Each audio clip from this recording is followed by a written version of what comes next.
Well, Good good morning. morning. How are you? Very good. How are you doing? I'm doing good. I'm surviving the heat. Oh, how's Vegas heat though? Is it It's in the ridiculous. hundred? I think they said today it should get up to somewhere between 112 and 115. So, cruel and unusual punishment. Yeah, I'm heading out there at the end of the month, so Oh my might be goodness. hot. So, you're definitely coming during the heat. Right. But this year that I was here, I feel like it's unfair that it decided to be hotter than usual because normally June is the best time to be here. May and June were just beautiful the first year I moved here, or maybe that was just the fantasy. The first year it seemed perfect. Right. June is still considered like spring, right? We're in the midsummer, so it's Exactly. really hot. Yeah. Yes. Oh, but big news here. The Mirage Hotel is closing today. And so they had I guess about a week where they had to get rid of about $1.6 million. And I was talking to a friend of mine because I knew she had to have gone. I'm not really, big on the casinos. And she says, oh my goodness, it was ridiculous. People were lined up waiting for machines and all, from early in the morning. The contest, I guess, began at like 3 in the afternoon. Wow. Are they closing permanently?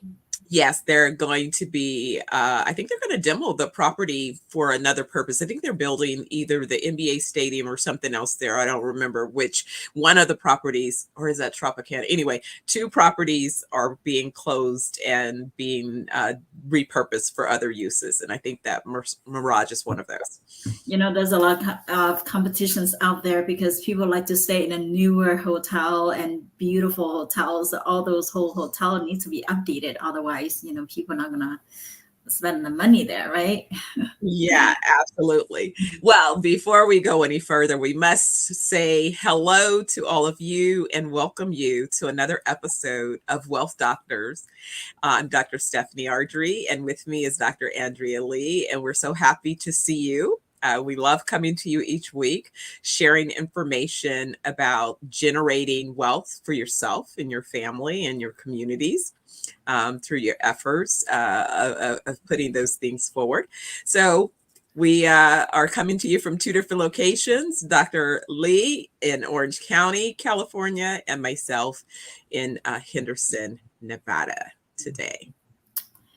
Well, so today we do have a big topic that a lot of people are curious how it's done and what's the best way to go about it. And it's a popular topic that many wanted to learn how to do it correctly. That way you don't incur penalty if you need to do it. And also there's advantages and disadvantages along with that. So today we are talking about Roth conversion. Roth conversions, my goodness. Right. Last week we were talking about Roth conversion and we had a request. Last week we were talking about tax now or tax later.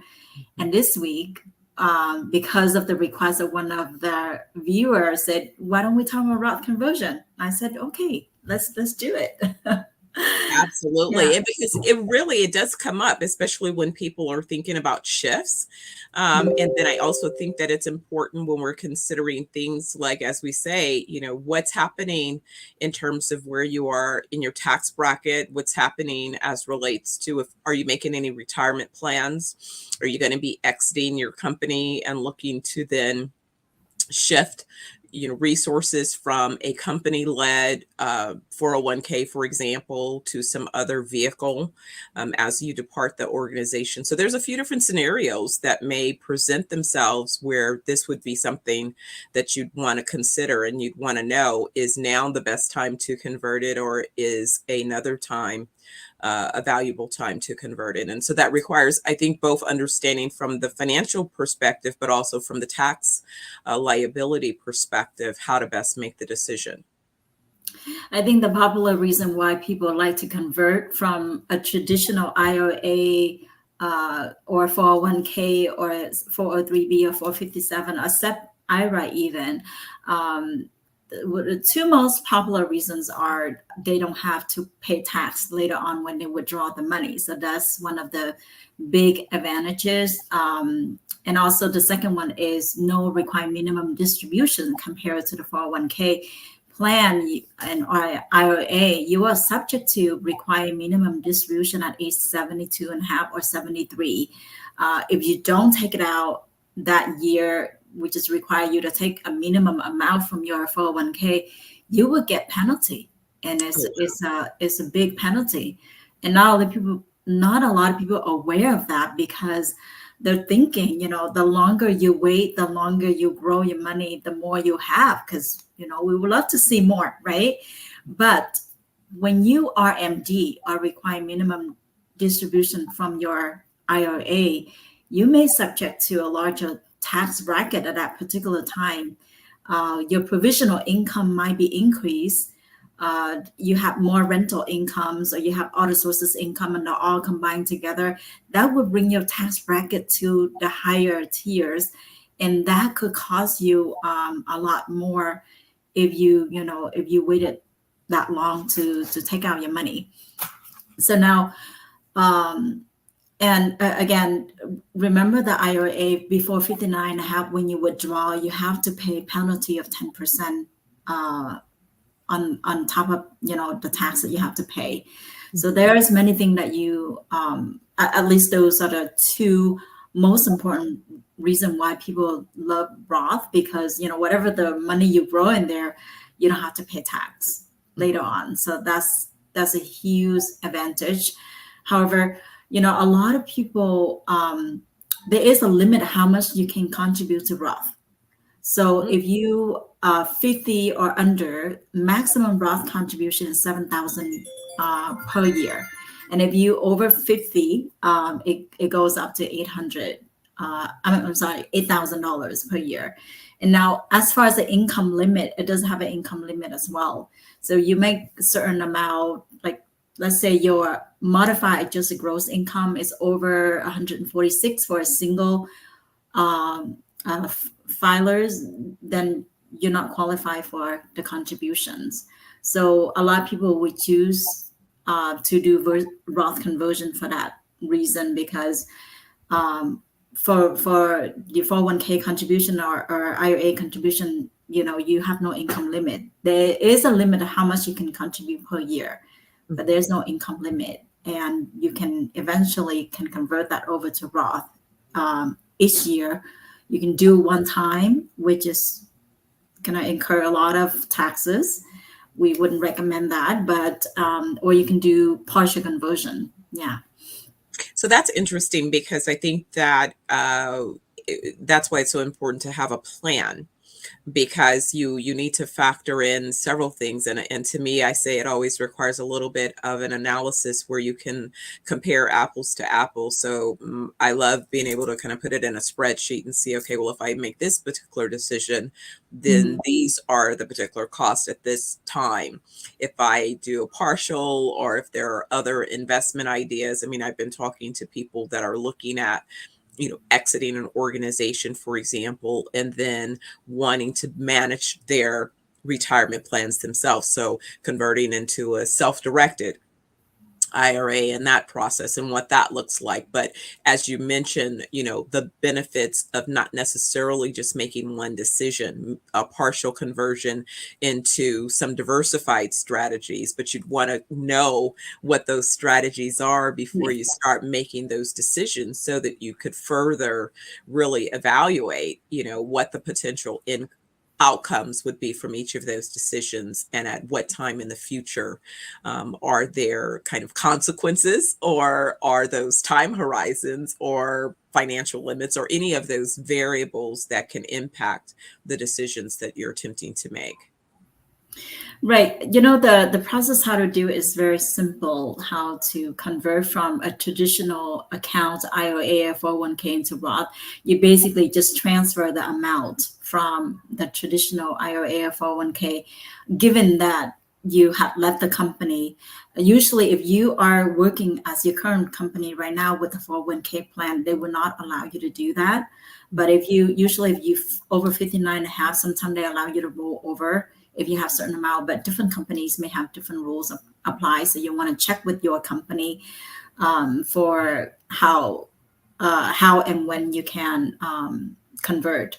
Now you only pay tax on the amount that you convert. So let's say you have 100,000, and for that particular tax year, you can go up. Say your income is 70,000, for example. Now, for a marginal tax rate of 12%, your income can go up to 94,300 for a married joint filing. So then, for that particular year, you may choose to convert 20,000 instead of a whole 100,000, because that would bring you to a higher tax bracket. So 20,000 will still keep you under 12% marginal tax rate, and that convert, and you only pay tax on that amount only, the 20,000 that you convert over. Another thing that you consider is the tax implication when you convert. And the people mostly like the tax-free growth, right? Compounding over the years and have the ability to take it out when you need. Another thing that you may want to also consider is the time horizon. Like when you convert over to the Roth account, you may have to wait for 5 years or until 59 and a half, and that you can even touch the account. So at least 5 years into the account. So let's say if you're 65 and you want to convert it over and you need the money right away, you may not have access to the money right away. You may have to wait for 5 years before you touch that Roth account. Timing consideration, you can do full amounts or partial, and depends on where you are, what age. There is no age limit or income limit to do the Roth conversion. If you have a past 401k or a current IRA, you can do that. You can convert part of it, but keep in mind the amount of tax you have to pay for that particular year. So typically when you're changing, you're basically just changing the structure and how the accounts are held, but it doesn't necessarily mean that what your holdings include. So the diversification of your portfolio has to change, right? You could still kind of continue on, but you're just basically doing it through a different instrument. You would have to create a Roth account and then transfer from traditional account to the Roth account. Once you're in the Roth account, of course, how you diversify your portfolio depends on your knowledge how to invest. Or you can have a particular financial institution that monitor your investment, or you do it yourself. Now, a lot of people will invest into mutual funds or index funds. It's more diversified and less chance to lose money instead of individual stocks if you don't know how to invest. But within that, yes, you can diversify it out just so you can reduce your risk. Yeah, the point I was getting at is that I think it's so important for people. I keep using the word planning, but it really is important to think through the scenarios and just kind of consider, your age. If you have a spouse, the age of your spouse. If you have children, the age of your children. If you have parents, the age of your parents. If you have other folks that might be dependent upon you, that might influence any part of your journey, check in on yourself. What is your wellness ability? How healthy are you? Have you been stressing yourself? And sometimes we kick these things down the line, but they really are important. And you want to be able to make a decision from a level of being able to be informed, as opposed to making a decision under time constraints, because sometimes those decisions are the decisions that are lacking, just because you didn't have enough window to rigorously evaluate your other possibilities. And so I think that that's the part that's so important, is being able to spend time working through a few different scenarios. Yes, absolutely assess and see if you decide to do it. Maybe you can consult with your tax professional to see where you are in that particular year for the tax bracket, just so you don't have to pay a lot more tax than you have to. How does a Roth conversion works? So there are about 3 ways that you can do this. One is a direct rollover. Now, if you left your company, the previous company left your job, and you leave your 401k behind, now you can convert that over to a Roth account by having your plan administrator send that money directly to your new account. So they can do that. That's one way. Another way is it's called trustee to trustee transfer, meaning financial institution. So let's say you have Fidelity right now in the 401k in Fidelity or IRA in Fidelity. Now you open a Roth account in Vanguard. You can have that account from Fidelity to directly transfer that money over to your Roth in Vanguard. I think that would be the safest way to do it, because you're not even touching the money. You only have to pay tax on the amount that you convert. So, ensure that you're not paying any penalty. Now, the third way of doing it is it's called 60 days rollover, meaning a financial institution or your former employer administration, what do? They cut you a check. They send it to you to your home. You have 60 days to deposit that check. You can deposit a whole or part of it. You have 60 days to deposit that check and transfer that amount to the new institution. If you don't do it within 60 days, there is a potential of penalty occur with that too. So the safest way is trustee to trustee transfer if you decided to do it. Wow, that just says that, people can't be trusted with their own money. Is that what that sounds like? Well, you know what? If you get the money in the bank, it's like, oh, that's something. Maybe a vacation would be nice. Wow. So sometimes it's about staying focused and understanding that gratification can be slightly delayed. But don't give up the opportunity for the future. But it's interesting. I was speaking with one yesterday, and she was sharing that she was a little disappointed because a family member had not really put in place protections and just other things around retirement. And so I find it interesting because we hear more and more of these conversations, but it's and you see so many opportunities for people to gain information, but I think it's still complex.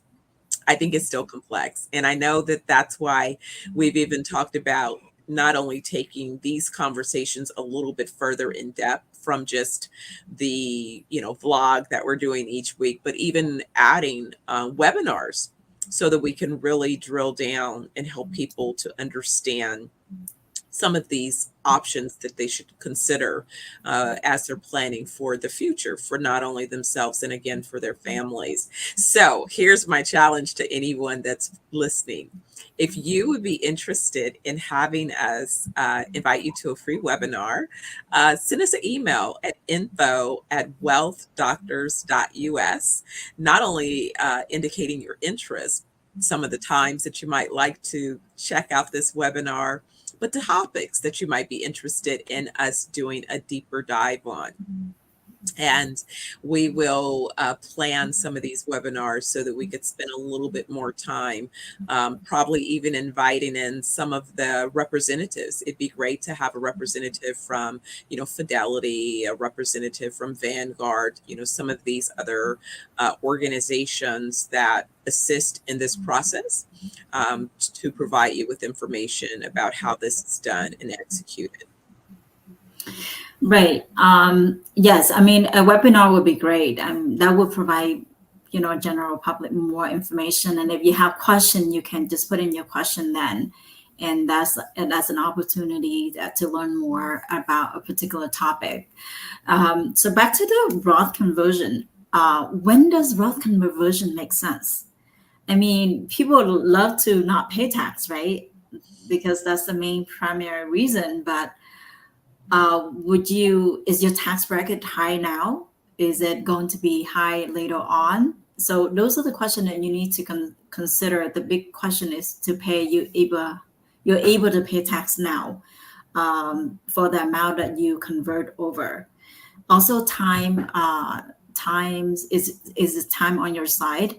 I mean, if you are 65 or over 50, when you convert it over, you have to wait for at least 5 years. So if you need the money right away, it may not be the right reason to do it, right? I mean, you have to wait for 5 years for that before you take out the money from the Roth account. Yes, so those are the things that you have to remember. Now, for the money to stay in the Roth for 5 years, your withdrawal on earning is going to be it becomes tax-free, okay, and penalty-free in retirement. So that's a nice thing about the Roth. And you have to consider, is your income is going to be the same or more later on? Is it less now or more later on? And if it's more later on, then of course, tax Roth conversion make more sense now because your tax bracket now is lower, and we don't know what the tax rate is going. Is it going up in the future? Very possible that it's going up in the future, right? I mean, we're talking about the highest tax bracket in 1994, 1995. I'm sorry, 1945. That's when the tax bracket at the time was at 94%. It's insane. Right? You think we pay a lot of tax now? No. Yeah. No, it's also that. And then it's also dependent upon, again, if you have dependents and deductions that influence your tax liability as well. And that's definitely something to consider. It's like when you're raising kids or you have other dependents, those additional expenses sometimes impact the ability to move resources. And sometimes the challenge is a challenge to sock away extra resources, but that also might be a good time, a time that you have other mitigation measures that are going to assist you with your tax liability would be a good time. And then also the longer window that you have for your funds to grow, both tax-free as well as compound, you may have a greater, horizon of value at the end when you begin to access those funds. Right. And, all of these questions that you have to take into consideration if you decided to convert it over your tax bracket, your time horizon. Are you making more now or more later? Do you have what kind of deduction that you have right now, and what kind of deduction you anticipate to have in the future? Especially now when we're working, we have kids, we have mortgage, you have a lot of deductions, so that will bring down your tax bracket. And so, therefore, converting over might make a lot more sense now to save that amount into a vehicle that grow tax-free and compounding interest for you tax-free later on in the future. And that's the reason why people love the Roth account, because it grows tax-free and compounding tax-free and no RMD.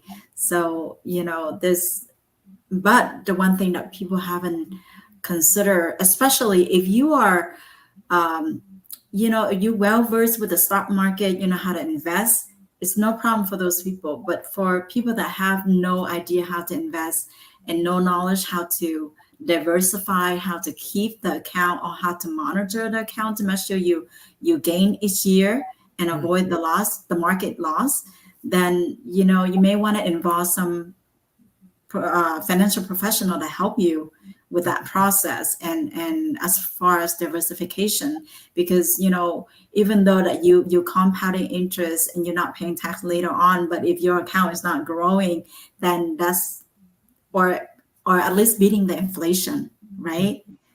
The inflation rate. So I was talking to a friend yesterday, and she was mentioned she invests into stock, but not really knowing how. And eventually her account, I mean, it was at 100,000. She lost like 80,000 and she didn't even know how. And, that 80,000 is a huge amount that you can save and grow with, a strategy that grow conservatively. Okay, so also, what do you need? What do you need to know before convert? So I think with Fidelity, they have a deadline of December 31st for that particular tax year to convert over. So that the deadline is 4 p.m. Eastern Standard Time. You convert it over for that particular tax year. Okay. Yeah. So if you plan to convert, talk to your tax professionals or financial planner. They can help you with this process, or you can do it yourself. You know how to do it. This is a simple process. Yeah. And also, if you at near retirement, not at age 73, when you're required to take a required minimum distributions, you want to take the distribution first before you convert over. That way, when you convert it over, you don't have to take it out. Yeah. Another thing, the Roth conversion make a lot more sense. We mentioned earlier is if you think that you're going to pay more tax in the future, right? Absolutely. Yeah. You don't know. Yeah. Yeah. And I'm also thinking about, especially people that retire and then decide to pursue another career as well. And I could see several of those scenarios that happen. A lot of times people will retire. Maybe they get a package for early retirement. So they exit the organization, but then they re-engage either with the same organization or with other organizations. They launch a consultancy, for example, oftentimes.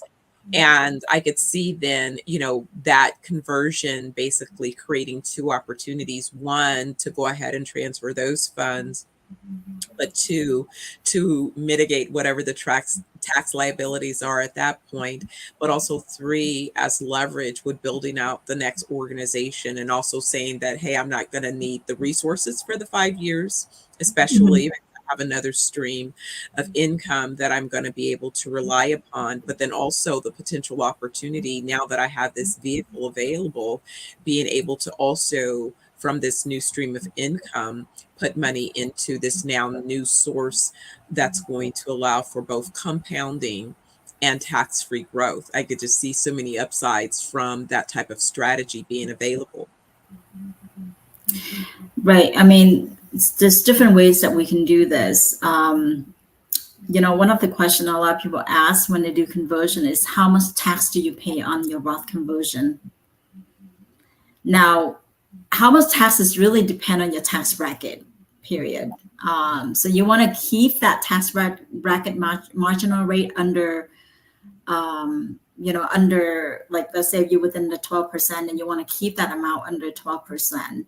Or if you at the 22% bracket, then, keep that under, even $1 over, you still have to pay tax on that marginal rate. So it's all depend on the tax bracket you're at the time when you file your tax. And another question is, people ask is, how do I avoid taxes on Roth conversion? That's a huge question. Like, they want to avoid taxes, right? Well, you may not be able to avoid tax, when you convert, but you can reduce tax. That's, you can reduce tax. Yeah, right. The tax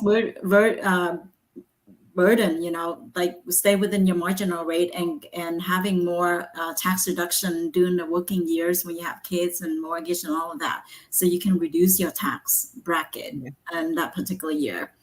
Now, people are always talking about Roth conversion. They are really intrigued how to do it. But there is another plan. It's called Super Roth, or Roth alternative. And that will allow you to convert also access the money tax-free at retirement.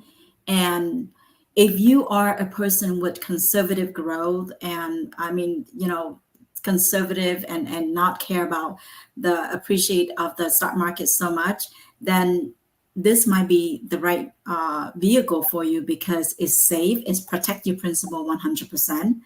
And if the market, go up, you'll gain some, but of course it's not going to be a high amount, but it's safe. Safety is the main primary reason here why people do Roth alternative, to keep the money into that particular vehicle so that they can protect the principal 100%, and also grow that money compounding over the years.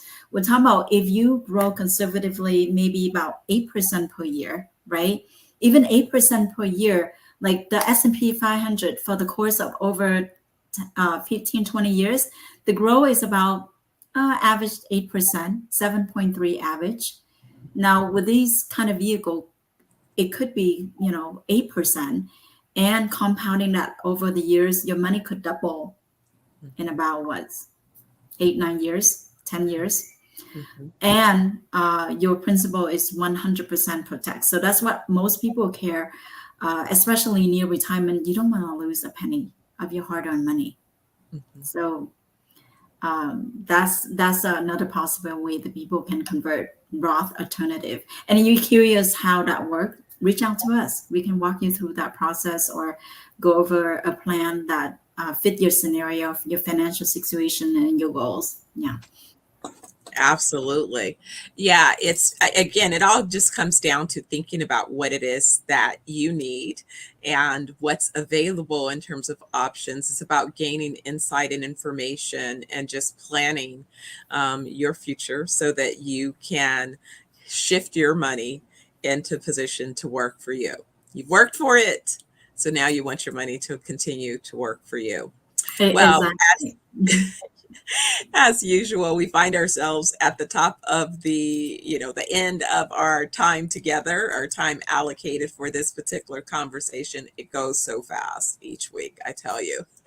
I'm so glad that we could have this conversation about the Roth conversions. And next week, we'll come up with another exciting topic as well.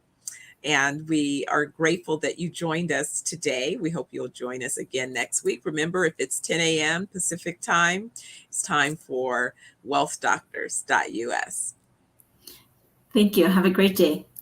All right. Take care, everyone.